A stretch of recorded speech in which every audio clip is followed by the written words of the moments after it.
In this assessment, I am conducting a critical study of the GUI designs by comparing the user experience and interaction of Kohl's and Woolworths online shopping websites. Basing on my own experience and exploration of both websites, I came up with two user activities for my analysis. Task 1 is to manage items and cart. The user will start the task on the homepage of each website.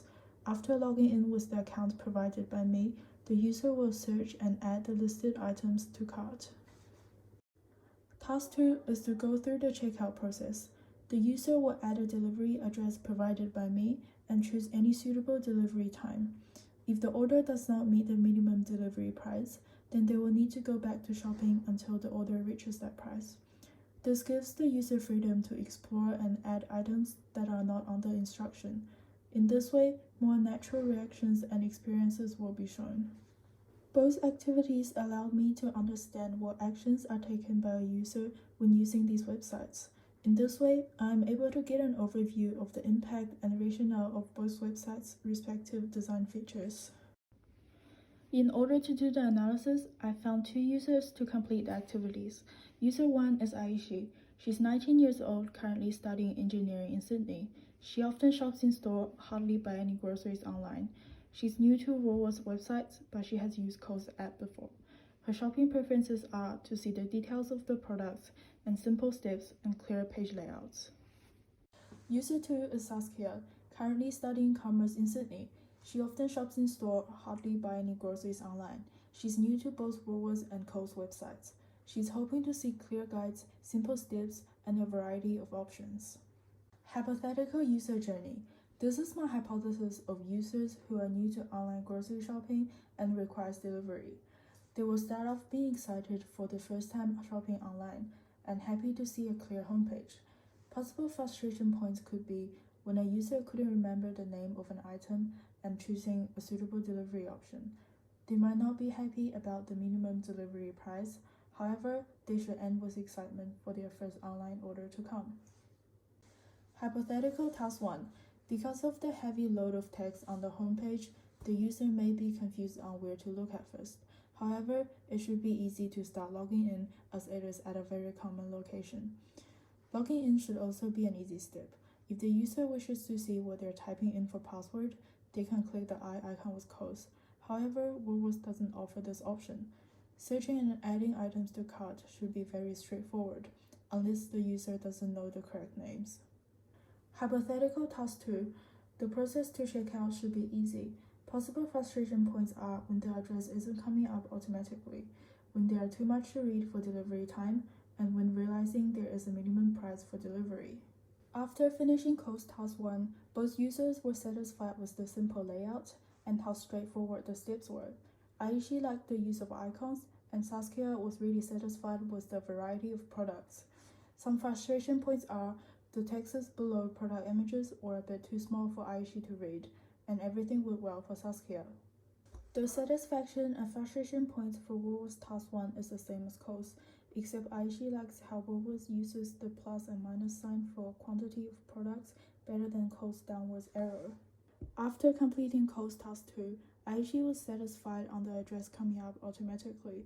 Saskia liked how the system brought her back to the shopping page from checkout when she did not meet the delivery price, and they were both not happy about the minimum delivery price. Again, Woolworths task 2 went the same as Kohl's, except Saskia found the checkout page more cluttered than Kohl's. User journey. Both their user journeys were very similar and went as what I have expected, except they did not have the problem with spelling mistakes. All their needs were met by both websites. Overall, Aishi preferred Woolworths better as everything stood out and was more visually appealing.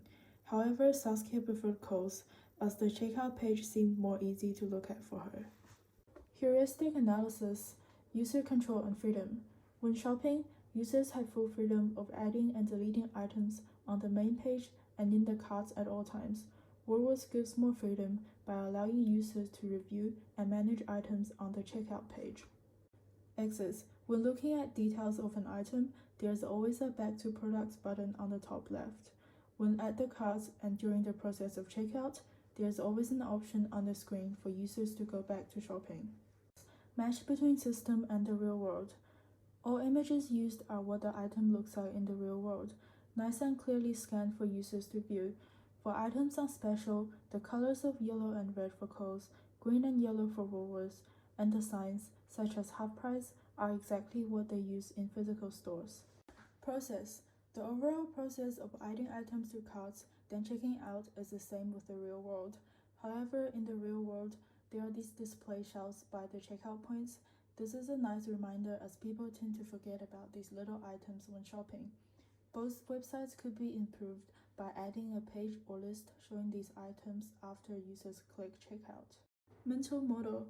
Due to the high similarity of online shopping process and in person, both websites have provided a good mental model for the users, as they almost had the exactly same user task flow.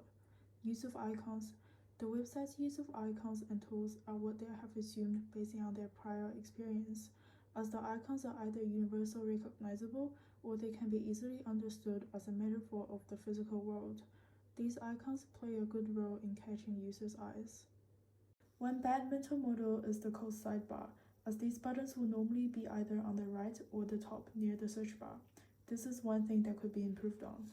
In conclusion, both users had a similar mindset and went through almost the same steps as I have expected, which shows that both websites were well designed to guide their users through a certain task flow.